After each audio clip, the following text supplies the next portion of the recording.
Do you have boring and basic hollow core doors that you want to upgrade?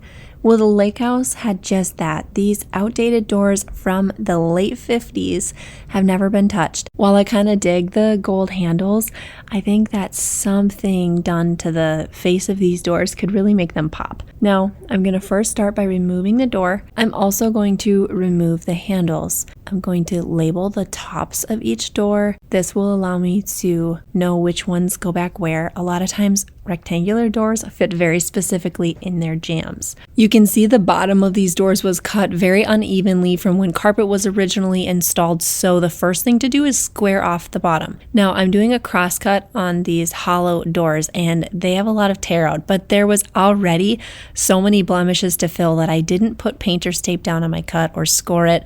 I maybe should have, but I basically just measured and then set up a straight edge. I ran my circular saw to square up the door. Next, I filled blemishes with the 2-part putty Bondo, and I did this throughout the door. There was many dents and divots everywhere, and when that was drying, I decided to try filling the grain on the hollow door panel with some watered down plaster of Paris. I didn't actually end up doing this on all the doors because I tested it out on a couple and didn't think it was worth the extra work. Now I have to get everything sanded smooth. I used a 120 grit sandpaper until it was smooth to the touch. I'm gonna take the door to my table saw now, setting my blade very, very shallow at only 1/16 of an inch. And I'm going to run grooves in this hollow door. Now the panel on the door is very thin, so you have to be careful. I tried to balance the bulky door through my table saw, but it really didn't work out well. My cut ended up having some areas where the blade jarred side to side, and this made for a very ugly cut. So the next day I tried again, this time with my adjustable workbench set completely level with my table saw to create a great infeed that can support the door all the way in through the table saw blade, and then my outfeed supports it on the way out. This allowed me to finally get the perfect kind of cut I was looking for. The way that I tackled this project truly wouldn't have been possible without my adjustable WorkPro workbench, so I'm going to talk more about that product now. This video is sponsored by WorkPro tools. You're going to see me using WorkPro tools throughout my video because of their power, their versatility, and their amazing quality.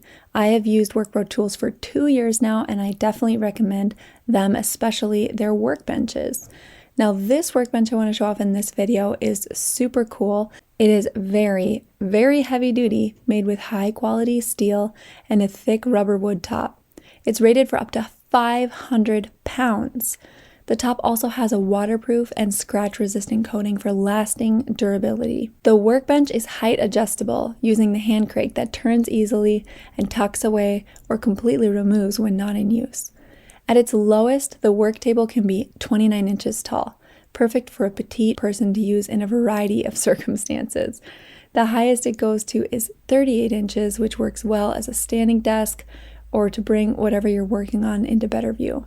This is completely customizable for a more ergonomic workspace. Large, heavy-duty casters allow the workbench to be mobile and move easily wherever you need to use it. They can also lock in place and hold strong when you need them to. However, you can also assemble it with the stationary feet provided that you can adjust to perfectly level. This product is straightforward and well made. Click the link in the description to check it out. The rip fence allowed me to quickly change the width of the grooves I'm cutting in my door, and for this reason, I thought the table saw was a great choice to do this project. You could also use a track saw, but I just simply don't have one. You might wonder at this point what style I'm going for. Well, this is to mimic a plank style door. It's a very primitive way of putting together a door that's been around for ages.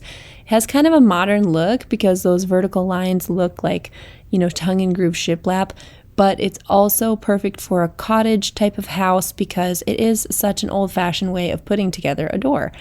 Obviously, this is the faux version, but I just think that this little change is going to add so much style and dimension to these basic hollow doors. If I messed up a cut, I just filled it with Bondo, sanded it smooth, and then ran it through my table saw again to fix it.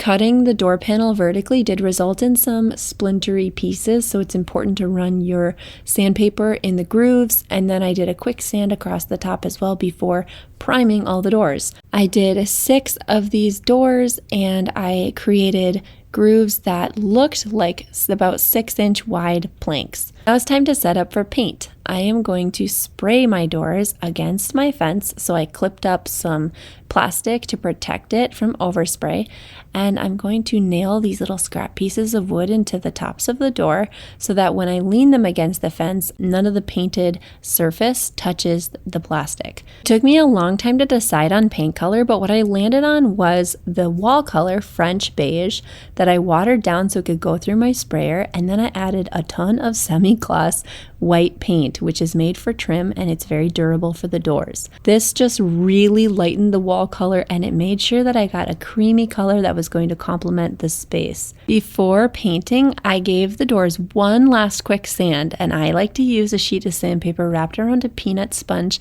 so there's no sharp edges, and this is just a really light knockdown of any kind of texture that came up with priming. Cordless spray gun was used to apply the paint to these doors for a perfectly smooth finish. Now, I was kind of racing against the sunlight here because this was my last day in Minnesota above 50 degrees, and it was really intense. Luckily, with the pieces of scrap wood nailed on the top of the door, I could paint one side and then use those to carefully flip the door and continue on painting so I could get this all done in one day. When the doors were finished, I actually highlighted the grooves that I cut using a brown paint pen, and the reason I decided to do that was because I am not planning to paint any of the trim on the jamb around the door, and I wanted to get some brown on this design to pull it together and kind of make it match. I did replace the old hardware. I just shined them up a bit with rub and buff on the areas where the gold plating had worn away. Remember what these hollow core doors looked like in the beginning?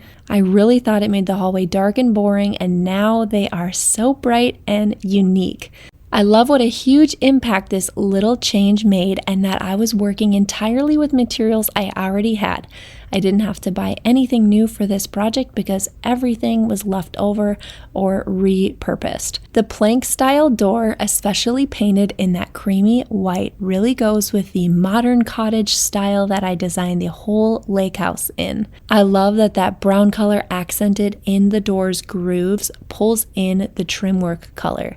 Do you think it matches well enough with the jamb and baseboards? I'd love to hear your thoughts on this project below in the comments, and I really appreciate you watching. Welcome to the Woods. Don't forget to subscribe if you love home DIY.